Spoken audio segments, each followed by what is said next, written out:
जवान में समाज के अंदर ये चर्चा चल रही है कि प्रतिमा को लेकर कुछ दिल्ली वासी या कुछ दिल्ली के नेता अपनी राजनीति चमकाना चाहते हैं। देखिए, जब एक्शन होता है तो उसका रिएक्शन होता है। न्यूटन की थ्योरी ये है, अगर कोई क्रिया होती है तो उसकी प्रतिक्रिया जरूर होती है। मैं कहूँगा 9 अगस्त का आंदोलन एक सफल आंदोलन था। आगे आने वाला जो भी आंदोलन आज तय होगा वो सफल होना चाहिए। क्रिया प्रतिक्रियाएँ चलती रही हैं, चलती रहेंगी, इन पर ज़्यादा ध्यान देने की आवश्यकता नहीं है। तो समाज से क्या अपील करते हैं? समाज से यही अपील करेंगे कि जो बाबा साहब अम्बेडकर के अनुयायी हैं, जो बाबा साहब अम्बेडकर को प्यार करते हैं, जो बाबा साहब अम्बेडकर की चाहते हैं कि स्टैचू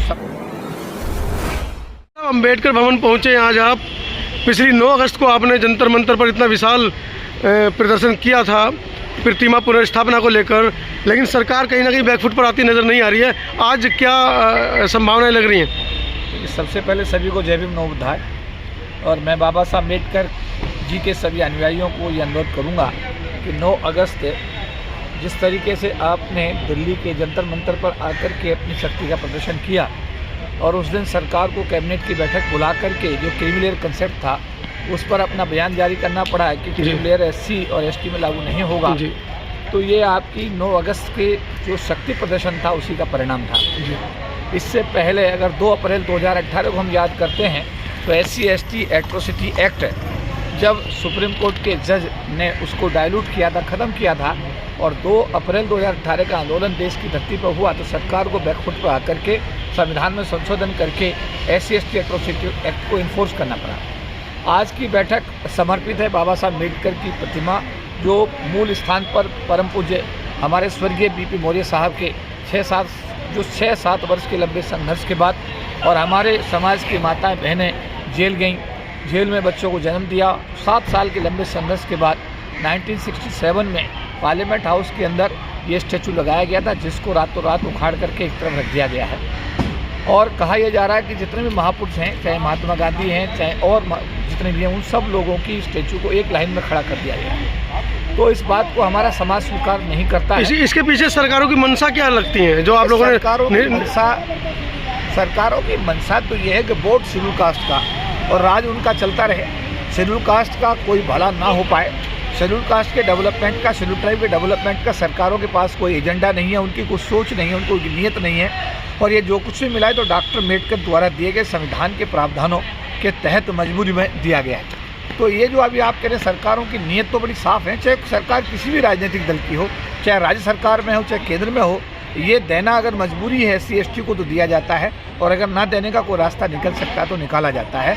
और ये बात हमारे समाज को समझनी चाहिए और उन लोगों को ज़्यादा समझनी चाहिए जो बाबा साहब अम्बेडकर का रिजर्वेशन लेकर के गरीब घरों से निकल कर IAS बने, IPS बने, जो लोग MP बने, मिनिस्टर्स बने, जो गरीबी की रेखा से ऊपर आए हैं। ये जिम्मेदारी उनके कंधों पर ज़्यादा है, लेकिन देखा यह जाता है कि ना तो सामाजिक बैठकों में उनकी संख्या नदारद पाई जाती है और ना ही आर्थिक सहयोग देने में उन लोगों का कहीं योगदान विशेष नज़र आता है। ये आंदोलन जो भी है, गरीब आदमी, कमज़ोर आदमी, बाबा साहब का जो सच्चा सिपाही है, उसी के समर्थन से, सहयोग से ये आंदोलन चल रहा है। और 9 अगस्त को भी ना कोई IAS आया, ना कोई IPS आया, ना कोई MP आया, ना कोई MLA आया, ना कोई मिनिस्टर आया। ये 9 अगस्त का कार्यक्रम जो सफल हुआ, ये भी बाबा साहब अम्बेडकर का जो आम अनुयायी है, जो उनका एक फॉलोवर है, उसके सहयोग से ही वो आंदोलन सफल हुआ। और 2 अप्रैल 2018 के आंदोलन में भी ना कोई नेता था, ना कोई अभिनेता था, ना कोई MP था, ना कोई मिनिस्टर था, ना कोई IAS था, ना कोई IPS था। सवाल ये था, समाज का आम आदमी 2 अप्रैल 2018 के आंदोलन का हिस्सा बना।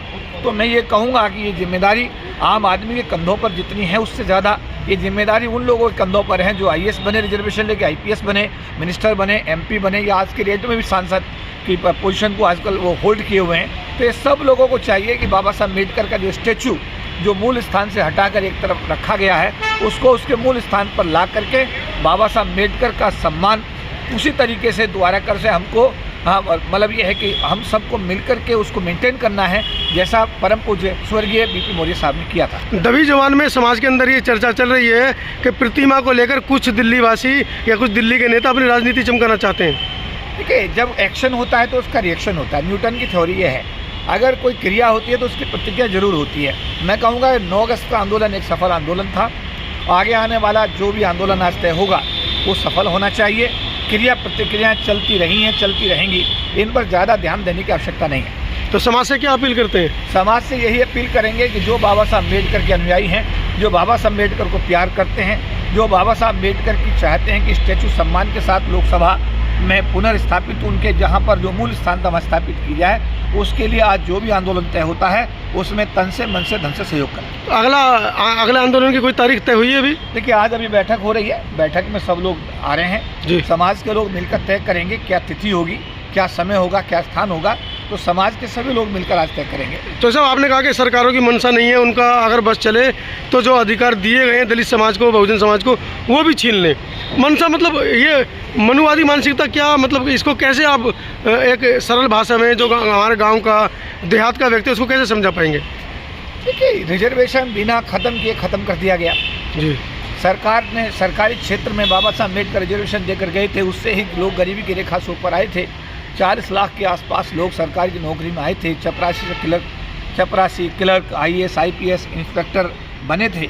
लेकिन अब यह है कि जब सरकारी क्षेत्र ही मतलब ये समझो कि ख़त्म किया जा रहा है, ख़त्म कर दिया गया है, तो जब रिजर्वेशन सरकारी क्षेत्र में है, निजी क्षेत्र में सरकार नियत आज तक आरक्षण देने का आज तक कोई पहल नहीं हुई है, तो ऐसी सिचुएशन के अंदर SC ST को तो हाशिए पर लाकर खड़ा कर दिया गया है। ये वो लोग हैं जिनके शरीर पर कोट दिखाई देते हैं, टाई दिखाई देती है, पैंट दिखाई देती है, जैसे मैं भी आपके सामने खड़ा हुआ हूँ। ये वो लोग हैं जो डॉक्टर अम्बेडकर के आशीर्वाद से, उनके दिए हुए संविधान से, उनके दिए हुए रिजर्वेशन से पढ़ाई कर गए, पढ़ाई करके सरकार की नौकरी माने में कामयाब हो गए।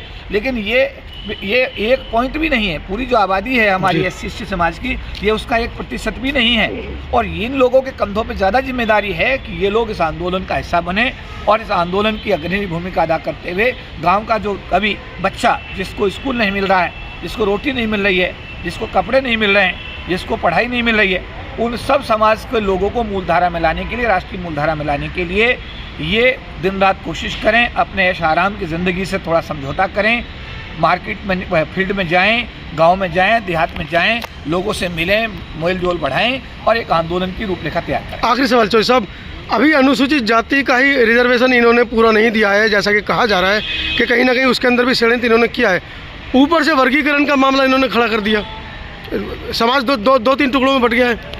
देखिए, मेरा ये कहना था आपसे, स्कूल अगर बच्चा जाएगा, पढ़ेगा तो कम्पीट करेगा। जो हमारा समाज है, जो ABCD की हम बात कर रहे हैं, मेरा हमारे उस समाज के साथियों से भी निवेदन है, माता पिता से अनुरोध है कि वो सफाई का काम छोड़ करके अपने बच्चों को स्कूल भेजें। जी, अपने बच्चों को अगर स्कूल भेजेंगे तो पढ़ेंगे तो निश्चित रूप से वो उनका जीवन स्तर में सुधार आएगा। कुछ काम धंधा करेंगे, कुछ सरकार की नौकरी में आएंगे, कुछ अपना बिजनेस करेंगे। लेकिन अगर वो सफाई के काम में ही लगे रहेंगे तो मुझे लगता है ABCD कैटेगराइजेशन से भी उस समाज को लाभ होने वाला नहीं। मुख्य धारा से नहीं जुड़ पाएंगे, मुख्य धारा में नहीं आ पाएंगे।